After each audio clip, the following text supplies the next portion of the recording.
Welcome to the Salmon Runs YouTube. Enjoy the video. You begin by confirming core prerequisites.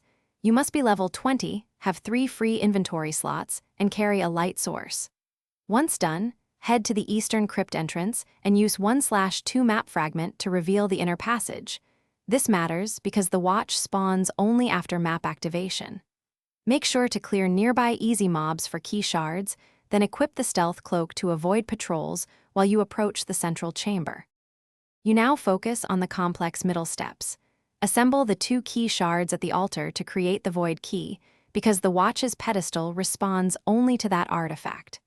Once created, approach the rotating rune puzzle and align symbols clockwise.